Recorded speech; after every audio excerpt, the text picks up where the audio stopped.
होता है और भारत पर फिर हमले की साजिश रच रहा है जैश। जरा ये खबर देखिए, जैश के चीफ मसूद अजहर का ऑडियो लीक। जैश के 10,000 फिदाइन जिहाद के लिए रेडी, मुजाहिद को दिया गया पैसा जिहाद के लिए इस्तेमाल होगा। ये इनको जब मस्जिद सुभान अल्लाह वहां टूटी फूटी, कहा जा रहा है कि करोड़ों रुपए जो मदद में मिले थे अमेरिका की तरफ से, भीख में मिले थे, वो दे दिए गए इनको। इन्होंने उससे मुजाहिद एक बार फिर से तैयार कर दिया। और मेजर गौरव आर्य आपको ये लगातार बताते हैं कि वहां जिस तरीके से मदरसे चल रहे हैं वो मुजाहिद बनाने वाली फैक्ट्री है और न जाने कितने सालों तक वो मुजाहिदों की सप्लाई कर सकते हैं क्योंकि वो फैक्ट्री वहां चल रही है। और एक बार इसी की बानगी यहां इस बयान में कहते हैं मसूद अजहर वहां है नहीं जी, कहां से ऑपरेट कर रहा है? देखिए, ये कहीं से भी ये है पाकिस्तान के अंदर, क्योंकि पाकिस्तान के अंदर इसको स्टेट की सेफ्टी और सिक्योरिटी मिल रखी है। इसको पता है कि अफगानिस्तान में सेफ नहीं है। बिलावल भुट्टो ने झूठ बोला कि हमें नहीं पता कहां है, उसको सब पता है, बच्चे बच्चे को पता है, ये रहता पाकिस्तान के अंदर है। कहने वाली बात ये है कि अगर हम लोगों को यहां पे स्टूडियो में बैठे बैठे ये पता लग गया है कि मसूद अजहर कह रहा है मेरे 10,000 जिहादी तैयार हैं भारत के ऊपर जिहाद करने के लिए, तो ये बात तो हमारी सरकार को भी पता होगी। इसीलिए मैं सरकार से रिक्वेस्ट कर रहा हूं, सर आप वेट मत करिए कि वो अटैक करे फिर आप कोई ऑपरेशन लॉन्च करें, आप अभी ठोक दो। जब आपको पता है ये कर रहा है, जब ये ऑडियो इसका लीक हो गया है, जब इजराइल यही तो करता है, इजराइल इंतजार थोड़ा ना करता है कि जब कोई उसके ऊपर खिलाफ कार्रवाई करेगा। इजराइल कहता है अगर हमें पता लग गया वहीं पे आके ठोक देंगे। This is exactly what India must do. आपको पता है कि मसूद अजहर प्लान कर रहा है, बात लीक हो गई है, मारो ब्रह्मोस इसके। ये बिलावल क्या मसूद अजहर से ज्यादा डरता है और हाफिज सईद से कम? हाफिज सईद को हम दे देंगे और मसूद का कुछ पता नहीं है। ये लग रहा है जैश का खौफ ज्यादा है बिलावल। आई थिंक बिलावल को ये पता नहीं कि बोल क्या रहा है। एक बड़बोलापन होता है ना, उसके घर में पत्थर पड़ रहे हैं, किसी काम का ना हाथ धाम का, कोई पोजीशन नहीं है, लेकिन बोल दिया हम दे देंगे। किस हक से बोल दिया वो तो छोड़िए, जो बोल रहे हैं, जो हमारे सरकार को संदेश हम लोग देना चाहते हैं, गौरव जो बोल रहे हैं, प्रीएम्पशन एज पर international law is not unlawful. Preemption ही एक तरीके से prevention is better than cure. यहाँ प्रीएम्पशन को वही समझ लीजिए, ये वर्ड है यूज किया हुआ, लीगल वर्ड है प्रीएम्पशन, जिसका इस्तेमाल इजराइल करता रहा है।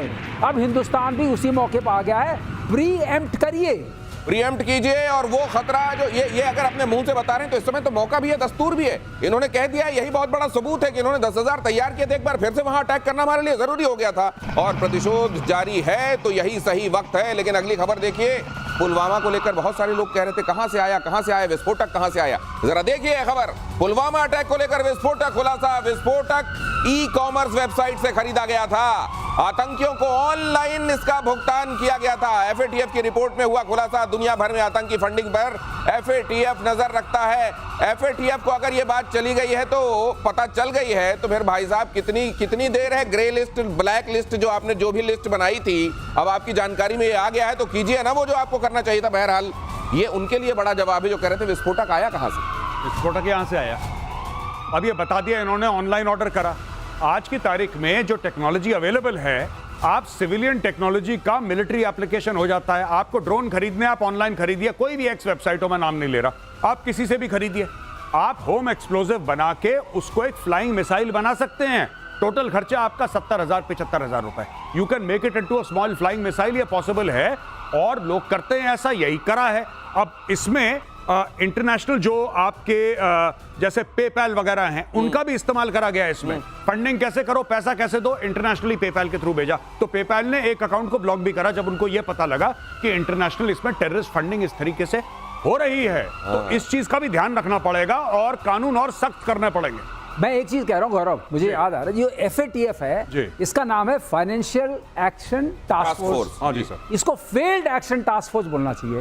अगर पाकिस्तान को आपने ग्रे लिस्ट नहीं किया, पाकिस्तान को आपने ब्लैक लिस्ट नहीं किया, और इतने सारे आपके पास उनके अपने मिनिस्टर्स बोल रहे हैं कि 30 साल से तो हम कर ही रहे थे, तो कैसे माने आप नहीं कर रहे हैं? तो कब वो जरूरत पड़ेगी आप करेंगे? ये अकाउंट जो ब्लॉक हुआ है, ये भी उसी कंट्री का अकाउंट नहीं, एफएटीएफ इनको ना ग्रे में रखेगा ना ब्लैक में रखेगा। उधर यूनाइटेड नेशन सिक्योरिटी काउंसिल कहेगा आओ आतंकवाद पर नकेल तुम कसो पाकिस्तान। गजब है, इससे बड़ा कोई मजाक हो सकता है? अगली खबर देखिए, ईरान और इजराइल के बीच भी युद्ध के आसार एक बार फिर से बन रहे हैं।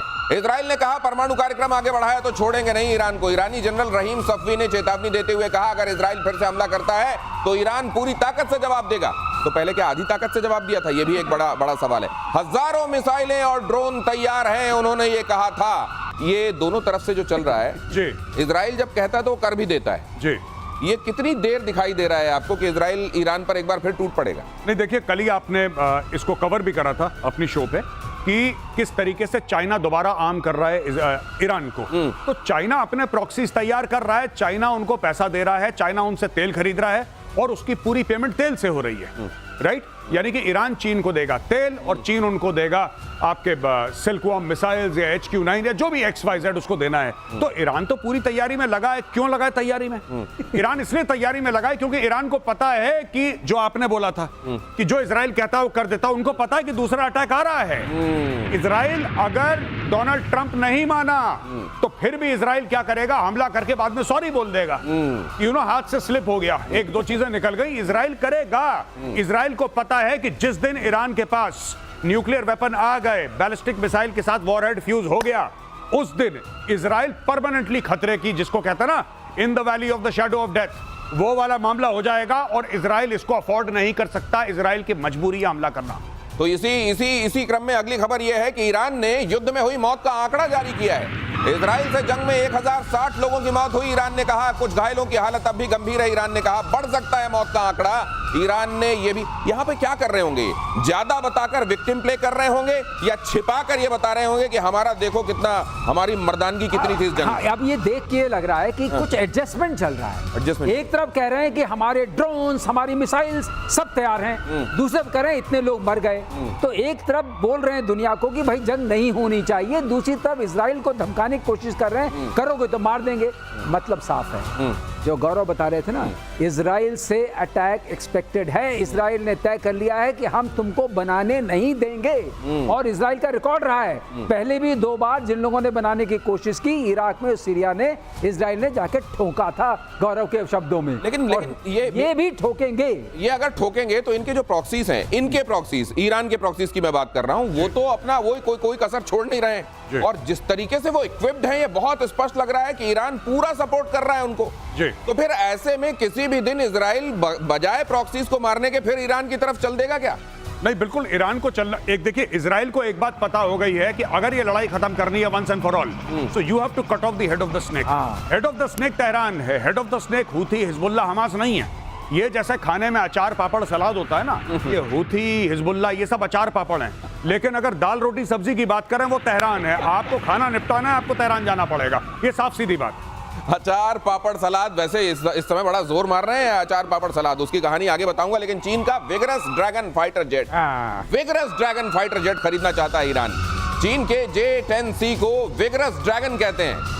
पाकिस्तान के बाद ईरान को मिल सकते हैं J-10C। ये भी नाम रखने के मामले में इन्होंने भी कर लिया है, इन्होंने भी विगरस नाम ही रख दो। वो कहते हैं ना कि किसी को इज्जत नहीं मिलती थी तो उसने अपना नाम ही नमस्ते रख लिया था। यहाँ था नमस्ते ना, नमस्ते नमस्ते। ये यहाँ पे भी मुझको लग रहा है ये विगरस रख रहे हैं, वो उधर कहर रख रहे हैं। ये नाम क्या सर, ये J-10C इतना खतरनाक है? तो वही J-10C, जिसको हमने, है तो वही J-10C, चेंगडू एविएशन वाला। इससे एक राहत जरूर इजराइल को मिलती है कि ये सब सामान जो जा रहा है, HQ-9B export version, J-10C export version, PL-15 export version, PL-17 export version, उससे इजराइल जानता है कुछ नहीं होने वाला, क्योंकि इनको तो हम मार ही देंगे। अब ये J-10C उसी कैटेगरी में आता है और आपको पता है कि कुछ नहीं होगा। जिन दर्शकों ने ऑफ लेट ये देखा हो, असल में ये जो कहा जा रहा है ना एक्सपोर्ट वर्जन, ये माना जाता है कि डिफेंस के मामले में एक देश अपने लिए जो सामान बनाता है, जब दूसरे देश को देता है उसमें कहीं 19 बनाता है उसको। और चाइना अगर वो है तो चाइना का माल तो आप समझते हैं, उससे तो पूछा गया था ऑफिशियली कि बताइए ये क्या हुआ, इन्होंने ये तो हमारा एक्सपोर्ट वर्जन वाला है जो पाकिस्तान को हमने दिया था, गिर गया होगा, कोई बात नहीं। ऐसे में ये विगरस जिसका नाम दिया गया है वो J-10C। लेकिन ईरान अचानक अपने फाइटर जेट्स को लेकर संजीदा दिखाई दे रहा है या दिखने की कोशिश कर रहा है? नहीं, संजीदा दिख रहा है क्योंकि पिछली बार इसके फाइटर जेट उड़े नहीं थे। जब मिडनाइट हैमर लॉन्च हुआ था या उसके पहले राइजिंग लायन लॉन्च हुआ था ऑपरेशन, पहले इजराइल का फिर अमेरिका का, तो उसमें एक चीज मिसिंग थी and that was the Iranian air force. Iranian air force पूरी लड़ाई से गायब थी। इजरायली एयरफोर्स ने कहर मचा दिया, अमेरिकन एयरफोर्स ने, यूएस एयरफोर्स ने कहर मचा दिया, लेकिन इजरायली एयरफोर्स गायब थी। अब ये लोग चाहते हैं कि नए नए हवाई जहाज आए जिसकी पेमेंट ये लोग तेल से करेंगे, ये तेल से करेंगे पेमेंट। और इनमें एक और चक्कर है कि ईरानियन एयरफोर्स में पुराने पुराने जहाज हैं 70-80 के दशक के, तो उन जहाजों में अब दम नहीं है। They want what they think is the latest. अच्छा, इनको देगा कौन हथियार?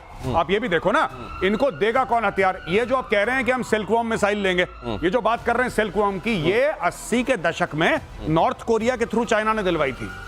नॉर्थ कोरिया के थ्रू पीछे के दरवाजे से बोला कि ठीक है बेटा ईरान को दे दो, तब से इनको मिल रखी है। अभी फिर से उधर जा रहे हैं ये लोग, राइट? फिर HQ-9 की बात कर रहे हैं, वही प्लेटफॉर्म है जिसके बारे में हमने डिस्कस करा था जो पाकिस्तान में जलील हुआ था। अब ये J-10 भी वही है जो पाकिस्तान में जलील हुआ था, जिसके शेयर प्राइस गिरे थे। तो ये तेल देंगे और जहाज लेंगे। तो कई बार अगर आपके पास पैसे ना हो तब भी त्योहारों के मौके पे लोग बाजार निकल जाते हैं, पड़ोसी ये ना कहे कि इनके घर में लगता है कुछ आया नहीं है, तो ये लगता है ये इस समय निकले हुए हैं कि तेल है हमारे पास, हम ले लेंगे, देखिए कितने हथियार लेते हैं। और पाकिस्तान में तख्ता पलट की आहट, तख्ता पलट की खबर से टेंशन में है जरदारी और मुनीर में बढ़ा तनाव। शायद इसी तनाव में बिलावल कुछ अंट शंट बक रहे हैं, क्योंकि उनके पिताजी की कुर्सी पर खतरा दिखाई दे रहा है। जरदारी और मुनीर में तनाव बढ़ गया है। पाकिस्तानी सेना का सरकारी फैसलों में दखल और ज्यादा बढ़ गया। जब से ट्रंप ने बुला के खाना खिलाया है, तब से मुनीर जो थोड़ा बहुत सुन लेता था घर में, वो भी नहीं सुन रहा गया, सब मेरे से पूछ के करो। नाम जब से इसने ट्रंप के साथ खाना खाया है, भाई ने ना कुल्ला करा ना हाथ धोए। इसने बोला कि वो फ्लेवर मुंह में रहना चाहिए कि यूएस प्रेसिडेंट के साथ मैंने खाना खाया है। और जहां तक तख्ता पलट की बात है, तख्ता पलट नहीं है भाई जरदारी का, ये पटला पलट है।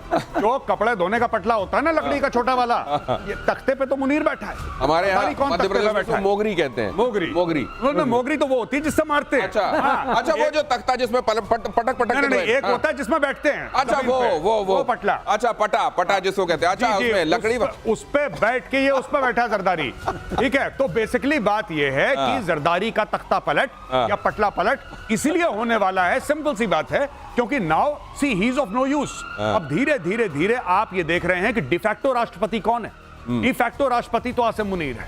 अब आसिम मुनीर धीरे धीरे कहेगा कि 2 लोगों को तनख्वाहें क्यों मिले, जब मैं ही काम कर सकता हूं राष्ट्रपति का, निकालो उस वाले। और वैसे ही बजट कांस्टेंट चल रहा है, वैसे ही बजट का वैसे ही मुश्किल चल रहा है। अब ये समझ लीजिए, जो लोग तख्ता पलट कहते हैं ना, तो इज्जत देते हैं असल में उस आदमी को जो पट्टे पे बैठा हुआ है, उसका तो पटला पलट होने वाला है। और अमेरिका के पूर्व F-16 पायलट का एक बड़ा खुलासा, ये अब पाकिस्तान को कैसा लगेगा जरा वो भी सोच लीजिए। भारत ने ऑपरेशन सिंदूर में एक्स गार्ड डेकॉय सिस्टम का इस्तेमाल किया। कल ये खबर मैंने बताई थी, लेकिन ये आज नया रंग है इस खबर में। एक्स गार्ड डिवाइस ने पाकिस्तानी रेडार और मिसाइलों को गुमराह किया। भारत के राफेल को कोई नुकसान नहीं हुआ। पाकिस्तान का दावा गलत है। पाकिस्तान ने जिस राफेल को गिराने का दावा किया वो असल में एक डिकॉय था। आपने देखा होगा पाकिस्तान में जब वो अपने फाइटर जेट दिखाने की कोशिश करते हैं वहां के लोग, तो आपने देखा होगा रिक्शे को बना देते हैं फाइटर जेट जैसा, या कोई कार्डबोर्ड लेंगे उसको फाइटर जेट जैसा बना देंगे, तो वो उनका फाइटर जेट पजेस करने का उसमें सुख होता है, आनंद होता है। और ऐसे इन्होंने क्या किया, भारत ने एक जो नकली किस्म का उनको एहसास दिया था कि देखो हमारा राफेल है, राफेल की छाया समझ लीजिए, उसको मारा और राफेल गिरा दिया। अच्छा, सिर्फ इतना नहीं, उन्होंने तो ये भी कहा था कि हमने न जाने कितने लॉक कर लिए थे जी, हम उनको भी गिराने, तो इसी तरह के लॉक किए बैठे होंगे। ये बिल्कुल सही कह रहे हैं, ख्वाजा आसिफ ने सही बोला, उसने 20 लॉक कर लिए थे भाई। पर वो 20 क्या लॉक किए थे ये ख्वाजा आसिफ को नहीं पता। ये बात सर ने समझाई थी कि फाइबर ऑप्टिक केबल होता है उसमें 100 मीटर पीछे वो जो था, और उसको जानबूझ के एक फेक चीज वहां पे लगाई गई। उस फेक चीज को, उस फेक इमेज को आप कह लीजिए, आसान शब्दों में बता दूं, उस फेक इमेज को पाकिस्तानी रडार ने कैप्चर करा। और सही बात है, पाकिस्तानी रडार ने उस मिसाइल को, सरफेस टू एयर मिसाइल को, उस फेक इमेज के थ्रू फायर भी करा। और जो पाकिस्तानी कहते हैं कि 5 राफेल गिरे, 6 राफेल गिरे, हाँ पाकिस्तान को लगता है कि वो राफेल थे जो गिर गए, और लगने की दगवाई कहीं पे नहीं सर। लेकिन एक चीज बताइए, ये अमेरिका का एक पायलट क्यों खुलासा कर रहा है, और ये इनके जख्मों में नमक अमेरिका की तरफ से क्यों आ रहा है अभी? वो पायलट जो है, मुझे लगता है कि 10 का दोस्त होगा। उसने कहा हमें बिना मारे क्रेडिट लेते चले जा रहे हैं। और दूसरा जो फाइटर पायलट होता है उसकी एक खास बात होती है कि आपने जब जहाज गिराया नहीं, तो आप फाइटर एयरक्राफ्ट को कैसे कर रहे हैं गिरा दिया। इस बिरादरी पे भी एक बिरादरी की बात है, राइवलरी होती है कि आपने मिसाइल मारी, वो गिर गया, वो तो गिरा नहीं, उसने स्पूफ किया, क्योंकि उसने जहाज को स्पूफ किया। मैं आपको 20 दिखा सकता हूं, ऐसे आपको लगेगा 20 रफाल जा रहे हैं। मतलब ये जैसे एयर मार्शल पीके श्रीवास्तव खड़े हैं, ये यहाँ पर खड़े, इनके इसी तरह के कपड़ों में 20 आप इनके पुतले बना दीजिए, और उनमें से 2-3 पुतले उधर, 2-3 पुतले उधर, उन पे आप कुछ कर दीजिए, और आप बोलिए कि देखिए हमने ये नहीं है। यही मुगालता, और मुगालता जब हो जाता है तो उसकी दवाई लुकमान के पास इसी को स्पूफिंग बोलते हैं, जो वर्ड हम लोग यूज कर रहे हैं। ये जो टेक्निकल वर्ड है इसके लिए स्पूफिंग है, जहां आपको लगे कि ये तो वो है, वो हो नहीं है सर। दिनेश, एक और बात मैं बता दूं, ये पाकिस्तानी कह रहे थे कि अगर ये स्पूफिंग है तो भारत सबके सामने बता क्यों नहीं देता? भारत ये क्यों नहीं कहता था कि ये हमारे 36 रफेल हैं, देखो 36। क्यों हमें अगली बार नहीं करनी इसको? अगली बार तुम्हें बेवकूफ नहीं बनाना कि एक बार सारे पत्ते खोल दें, ऐसा कैसे हो जाएगा?